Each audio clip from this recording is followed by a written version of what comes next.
Hello dear students, welcome back to my YouTube channel. So चलिए बच्चा, इस video में हम लोग कन्वेक्स स्फेरिकल रिफ्रैक्टिंग सरफेस की डेरिवेशन करेंगे। ये डेरिवेशन पंजाब बोर्ड में मोस्ट इम्पॉर्टेंट है, सीबीएसई के लिए भी मोस्ट इम्पॉर्टेंट है। यहाँ से कोई न्यूमेरिकल नहीं बनता पंजाब बोर्ड का। तो बच्चा पंजाब बोर्ड वाले बच्चे डेरिवेशन पे फोकस करें, सीबीएसई वाले बच्चे डेरिवेशन प्लस न्यूमेरिकल दोनों पे फोकस करेंगे। सो चलिए, जैसे आप क्वेश्चन देख सकते हैं बच्चा, कन्वेक्स स्फेरिकल सरफेस के मैंने कुछ क्वेश्चंस लिए हैं जो आपके पंजाब बोर्ड में कंटिन्यूसली रिपीटेड क्वेश्चन है। तो आपको इस तरीके से बच्चा एक डेरिवेशन जो रिजल्ट है वो गिवन होएगा और यहाँ पे लिखा होएगा when light undergoes refraction from optical denser medium to the optical rare medium. मतलब आपने ऑप्टिकल डेंसर में रखना है। फॉर एग्जाम्पल कि इस तरीके से आपने कन्वेक्स स्फेरिकल सरफेस लिया और यहाँ पे ऑब्जेक्ट को रखा। जो इमेज है वो आपकी रेयर मीडियम में बननी चाहिए, आई आपकी रेयर मीडियम में होनी चाहिए। ठीक है जी, यहाँ से रे ऑफ लाइट गई और नॉर्मल ऑलवेज डेंसर मीडियम के अंदर ही बनेगा। ठीक है, याद रखना है बच्चा, नॉर्मल हमेशा डेंसर मीडियम के अंदर ही बनेगा और यहाँ पे बन गया आपका I at a convex spherical refracting surface. ये गिवन है। तो ये बच्चा आपने आर्टिकल को ड्राइव करना है। यहाँ पे आपका हवा वाला मीडियम है तो μ1 लिख लीजिए, डेंसर मीडियम को μ2 लिख लीजिए। जब आप सारा ड्राइव कर लोगे तो बच्चा ये वाला जो आंसर है आपका आना चाहिए। सो ये 2010, 12, 13, 14, 15, 16, 17 तक ये कंटिन्यूसली पेपर में आया हुआ है। सेकेंड क्वेश्चन देखिए, derive the expression for μ1 minus u। अब बच्चा ध्यान दीजिए, दोनों इक्वेशंस में फ़र्क है। यहाँ पे u, यहाँ पे u, माइनस माइनस, लेकिन यहाँ पे μ1 है और यहाँ पे μ2 है। तो इसका मतलब डेरिवेशन में फ़र्क आएगा डायग्राम्स की वजह से। अब ध्यान से देखो, when refraction occurs from rare to denser, यहाँ पे बच्चा डेंसर टू रेयर मीडियम था, डेंसर टू रेयर, और यहाँ पे रेयर टू डेंसर मीडियम आ गया। क्लियर है? कन्वेक्स स्फेरिकल सरफेस है, यहाँ पे भी कन्वेक्स स्फेरिकल रिफ्रैक्टिंग सरफेस है। सो ये 2011, 13, 14, 15, 16 और 17 में पेपर में आया हुआ है। सो चलिए बच्चा, दोनों में से एक डेरिवेशन मैं आपको एक्सप्लेन कर देती हूँ, दूसरी डेरिवेशन जो है आप खुद एक बार ट्राई करके देखना। सबसे पहले आपने कन्वेक्स स्फेरिकल सरफेस लेना है और ऑब्जेक्ट को रखना है रेयर मीडियम के अंदर। सो चलिए बच्चा, मेरे साथ साथ आप ड्राइव करना स्टार्ट कीजिए। सबसे पहले डायग्राम अच्छे से समझिए। डायग्राम समझना है तो सबसे पहले आप बना लीजिए कन्वेक्स स्फेरिकल सरफेस। तो बच्चा कन्वेक्स स्फेरिकल सरफेस कैसा होएगा? ये रहा। ठीक है, प्रिंसिपल एक्सिस बना लीजिए। यहाँ पे बाहर आपने क्या रखना है? किसी ऑब्जेक्ट को। तो यहाँ पे रख दिया मैंने ऑब्जेक्ट, फॉल हुआ मिरर के ऊपर, स्फेरिकल मिरर के ऊपर, और नॉर्मल ऑलवेज बनेगा बच्चा डेंसर मीडियम के अंदर। ठीक है, जब नॉर्मल बन गया, किसी भी पॉइंट पे टकराया, उस पॉइंट को बोलेंगे सेंटर ऑफ कर्वेचर सी। जैसे ही बच्चा रेयर टू डेंसर मीडियम में रे ऑफ लाइट जाएगी, वो हल्की सी नॉर्मल की तरफ बेंड हो जाएगी। जानी चाहिए थी बच्चा आपकी ऐसे सीधी लाइन, जानी चाहिए थी बिल्कुल सीधी लाइन, लेकिन नॉर्मल ये रहा। नॉर्मल की तरफ इसे बेंड कर दो। जैसे ही आपने इसे नॉर्मल की तरफ बेंड किया, हल्की सी बेंड होकर ये, क्योंकि रियल इमेज बना रहा है तो ऐसे आ जाएगी। यहाँ तक आ गई आपकी रियल इमेज आई। क्लियर है जी? यहाँ पे आई एंगल बन गया। डन। तो बच्चा आप ये ग्रीन कलर की जो मार्क है वो हटा दीजिए, वो तो मैंने आपको समझाने के लिए बनाया था। ठीक है, अब चलिए, अब लिखेंगे कि कौन कौन से एंगल बने हैं। यहाँ पे पॉइंट का नाम रख दीजिए ए। इंसिडेंट एंगल और नॉर्मल के बीच में एंगल बन गया इंसिडेंट एंगल। रिफ्रैक्टेड रे और नॉर्मल के बीच में बन गया आर एंगल। ठीक है बच्चा, ऑब्जेक्ट के साथ ऑलवेज अल्फा एंगल बनेगा। साइड पे कहीं पे लिख लो, ऑब्जेक्ट के साथ अल्फा एंगल, इमेज के साथ बीटा एंगल, और सेंटर के साथ ऑलवेज गामा एंगल बनेंगे। ठीक है जी, अल्फा, ये बन गया बीटा और ये बन गया गामा एंगल। क्लियर है जी। हवा का मीडियम है तो μ1 लिख लीजिए, डेंसर मीडियम है तो μ2 लिख लीजिए। बच्चा CBSE बोर्ड के बच्चे अगर वीडियो देख रहे हैं तो वो N1 N2 लिखेंगे, बिकॉज CBSE में N1 N2 के साथ रिफ्रैक्टिव इंडेक्स लिखा जाता है और पंजाब बोर्ड में μ1 और μ2 के साथ। अदरवाइज बच्चा दोनों मीडियम में दोनों रिफ्रैक्टिव इंडेक्स की रिप्रेजेंटेशन दोनों तरीके से आ सकती है। जिस भी टर्म में पेपर में आ गया आप उसी टर्म में इसे सॉल्व करके आओगे। क्लियर है। सो बच्चा सारे एंगल्स आपको क्लियर हो गए। ये आपका पोल है P। अब बच्चा ऑब्जेक्ट से लेके P तक की डिस्टेंस को आप बोलोगे U, पोल से लेके इमेज तक की डिस्टेंस को बोलोगे V, सेंटर तक की डिस्टेंस को बोलोगे R। क्लियर है। इसके अलावा बच्चा डायग्राम में और कुछ नहीं है, सिर्फ इतना ही है। लास्ट में आपने क्या करना है, यहाँ पे परपेंडिकुलर ड्रॉ कर देना है ताकि आप लोग ट्राइंगल्स कंसिडर कर सको। तो ये 90 डिग्री का एंगल बनेगा यहाँ पे। डन। सो बच्चा डायग्राम सबको क्लियर है। अगर डायग्राम क्लियर है तो हम लोग मैथमेटिकल पोर्शन पे चलते हैं। सो चलिए बच्चा, सबसे पहला स्टेप है आपने आई और आर एंगल पता करना है। क्या पता करना है स्टेप 1 में? आई एंगल एंड आर एंगल। सो बच्चा आई एंगल कहाँ से आएगा? एंगल आई कहाँ से आएगा? पहले आप लोग ट्राइंगल पिक कर लो आई वाला। इंसिडेंट एंगल बच्चा ये रहा इंसिडेंट एंगल, और नॉर्मल ये रहा नॉर्मल। तो आपने ये वाला ट्राइंगल पिक करना है। Exterior angle equals to the sum of opposite interior angles. So बच्चा यहाँ से आपका आई एंगल आ गया, I is equal to alpha plus gamma. Clear है बच्चा ये कैसे आया? सो I, alpha and gamma are very very small angles, so they are replaced by their tangents। तो मैंने यहाँ पे लिख दिया tan alpha plus tan gamma, I की वैल्यू। क्लियर है। अब ध्यान दीजिए बच्चा, ना हमें tan alpha पता है ना हमें tan gamma पता है, तो क्या करोगे, यहाँ पे 90 डिग्री का एंगल ड्रॉ कर दिया। सो बच्चा ट्राइंगल tan alpha पता करना है, अल्फा ये रहा। तो बच्चा ये वाला ट्राइंगल आप लोग चूज़ कर लो। ठीक है। इन ट्राइंगल AON बच्चा, इन ट्राइंगल AON आपका एंगल कौन सा बन रहा है? tan alpha. tan alpha equals to perpendicular over base. So बच्चा परपेंडिकुलर क्या आ रहा है आपका? AN, और बेस कितना आ रहा है? ON। तो यहाँ पे लिख दिया ON। ON is nearly equals to PO। जो ON है which is nearly equals to PO। तो बच्चा मैंने यहाँ पे PO लिख दिया, AN divided by PO। Clear है। सिमिलरली बच्चा tan गामा पता कर लीजिए। इन ट्राइंगल, कौन सा ट्राइंगल लोगे अब? सेकेंड वाला ट्राइंगल गामा, ANC। तो यहाँ पे लिख लो ANC। सो बच्चा अगेन परपेंडिकुलर आ गया AN, बेस आ गया NC। बच्चा NC जो है which is nearly equals to PC। तो मैंने यहाँ पे लिख दिया AN divided by PC। Now put this in equation number 1। I की वैल्यू आपके पास आ जाएगी, tan अल्फा है AN divided by PO plus AN divided by PC। तो ये बच्चा आपका आई का आंसर आ गया। क्लियर है। सिमिलरली बच्चा आर का आंसर सॉल्व करिए। आर के लिए आपको क्या करना पड़ेगा? सेकेंड ट्राइंगल चूज़ करनी पड़ेगी। अब देखो सेकेंड ट्राइंगल कौन सी है? ये रहा रिफ्लेक्टेड रे और ये रही नॉर्मल। तो ये वाला ट्राइंगल बन रहा है। एक्सटीरियर एंगल कौन सा आपका बन रहा है? Gamma. So gamma is equal to sum of two opposite interior angles which is R plus beta. हमें तो आर चाहिए, तो आर बच्चा लिख लो, बीटा दूसरी तरफ ले जाओ, gamma minus beta. Again beta and gamma are very very small angles, so they are replaced by their tangents. So बच्चा अब मैं इस तरीके से ट्राइंगल्स नहीं लिख रही, आप डायरेक्ट लिख सकते हो। What is tan gamma? Already ऊपर बच्चा सॉल्व किया हुआ है। ठीक है। Gamma which is AN over PC already solve किया।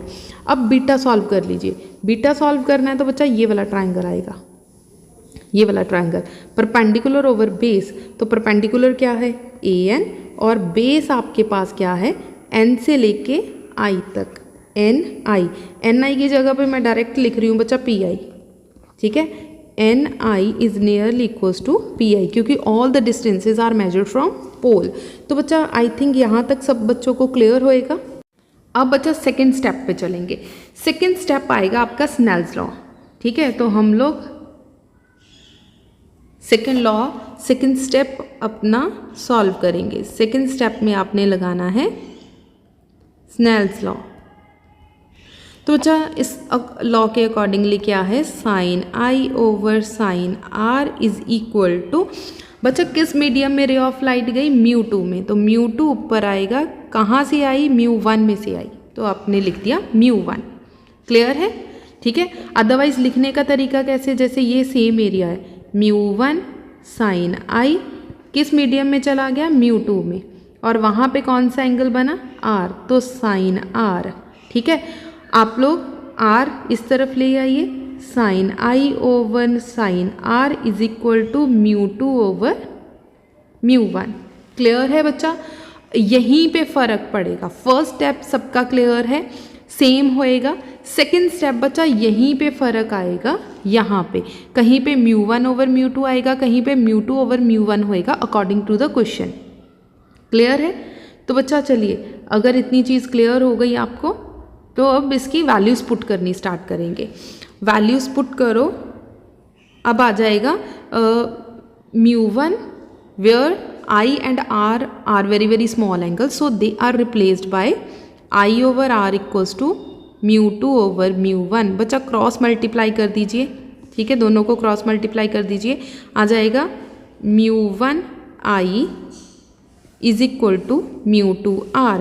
Now put the values of I and R। बच्चा I की वैल्यू आपके पास कितनी आई थी, I आपके पास आया था AN over PO plus AN over PC is equal to μ2। R की वैल्यू आपके पास कितनी आई थी, AN over PC minus AN over PI। Clear है, अब देखो सब में AN है, सब में आ रहा है, तो बच्चा आप लोग कॉमन निकाल के इसे कट कर दो, ठीक है। बाकी मैंने ब्रैकेट ओपन कर दी ताकि थोड़ा सा इजी हो जाए, μ2 ओवर PI, ठीक है जी। PC एक तरफ ले जाओ, μ1 ओवर PO, ये वाली टर्म दूसरी तरफ आ गई तो प्लस की बन गई μ2 ओवर PI, और दोनों में PC कॉमन है तो मैंने एलसीएम ले लिया, ये टर्म यहीं पे है, ये वाली टर्म दूसरी तरफ गई तो माइनस की बन गई। Now put sign conventions. बच्चा साइन कन्वेंशन अब पुट करना स्टार्ट करेंगे। μ1 डिवाइडेड बाई PO, P से लेके बच्चा O तक की डिस्टेंस, दिस इज U, ठीक है। PO आपका कितना आएगा, माइनस U, और P से लेके I तक का डिस्टेंस आपका है V, तो P से लेके I तक की वैल्यू आ गई V। Third one is P to R, P से लेके सेंटर तक का डिस्टेंस, यहाँ तक का डिस्टेंस है R, सो PC कितना आ गया R। बच्चा ये वाला एरिया ऑलवेज नेगेटिव होएगा और right hand side is always positive, ठीक है जी। सो इसके अकॉर्डिंगली बच्चा वैल्यूज पुट करनी स्टार्ट करो। व्हाट इज PO, PO आपके पास है माइनस U, और PI की वैल्यू प्लस का V, μ2 minus μ1 divided by R, PC की वैल्यू R। बच्चा यही उन्होंने ड्राइव करने के लिए बोला था और ये हमने ड्राइव करके दिखा दिया, ठीक है जी। So this is the final answer.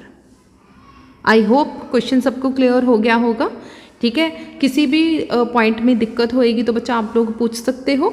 सो चलिए फर्दर अब देखते हैं कि CBSE, ये आपके पंजाब बोर्ड के बच्चा क्वेश्चंस हो गए दोनों क्लियर कि किस तरीके से है, और फर्स्ट क्वेश्चन बच्चा आप खुद ड्राइव करके देख लीजिए, अगर कोई दिक्कत आएगी तो हम लोग डिस्कस कर लेंगे। क्लियर है, चलिए अब बच्चा CBSE बोर्ड का क्वेश्चन देखिए। सेम क्वेश्चन CBSE बोर्ड ने डाला हुआ है, 2026 में ये आया था, और फर्स्ट पार्ट देखिए बच्चा, फर्स्ट पार्ट जो मैंने अभी सॉल्व करवाया डिटो सेम क्वेश्चन आया हुआ।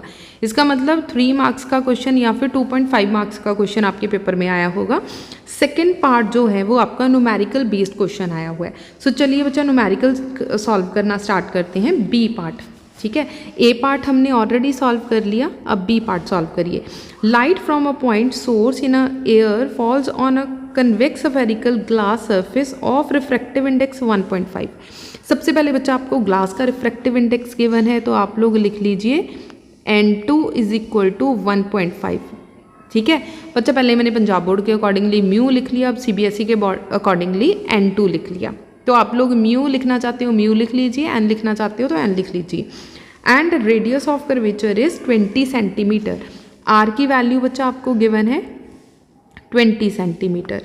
The distance of the light source from the glass surface is 100 centimetre. और ग्लास के सामने ऑब्जेक्ट को रखा गया 100 सेंटीमीटर डिस्टेंस पे, तो -u आएगा। ठीक है, at what position the image formed. Image कहाँ पे होएगी बच्चा, फर्स्ट आपका एयर के अंदर है तो आपको N1 भी गिवन है, दैट इज़ 1। ठीक है जी, तो ये चीज़ें आपको गिवन है। अब पता करना है आपने V कितना है। ठीक है जी, V पता करना है। तो बच्चा फॉर्मूला आपके पास है, अब देखो N2 over V minus N1 over U is equal to N2 minus N1 divided by R। तो बच्चा N2 की वैल्यू कितनी है 1.5, V हमें नहीं पता, N1 1 है और U की वैल्यू -100 है, माइनस माइनस प्लस हो जाएगा। यहाँ पे आ गया 1.5 माइनस 1 डिवाइडेड बाई 20। तो बच्चा 1.5 divided by V is equal to 1.5 में से 1 माइनस किया तो 0.5 डिवाइडेड बाई 20, ये वाली टर्म दूसरी तरफ ले जाओ तो -1 ओवर 100 आ गया। डन।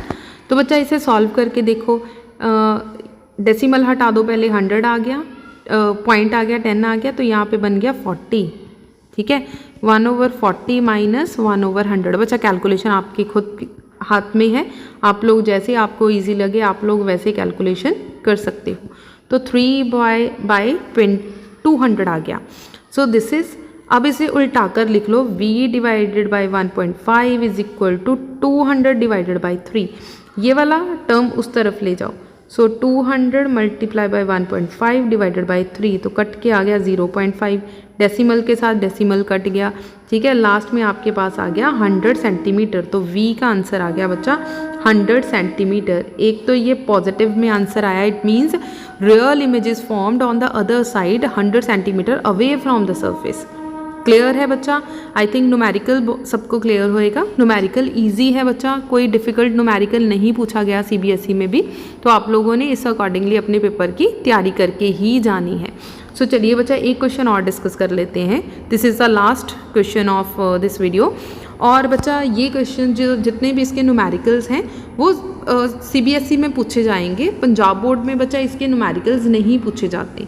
अगर आप लोग अपना रिस्क कवर करना चाहते हो तो एक आधा न्यूमेरिकल कर लो पंजाब बोर्ड वाले बच्चे, लेकिन CBSE वाले बच्चों ने तो करना ही करना है ये क्वेश्चन।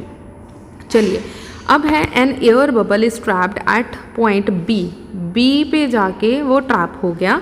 C से लेके B तक 20 सेंटीमीटर डिस्टेंस गिवन है हमें, और in a glass sphere of radius 40 centimetre, जिसका जो रेडियस है R है वो कितना है आपके पास 40 सेंटीमीटर। ठीक है, फर्दर देखिए, and refractive index 1.5। Refractive index अब देखो CBSE ने म्यू के साथ लिखा हुआ है, तो आपने न्यूमेरिकल म्यू के साथ ही सॉल्व करना है।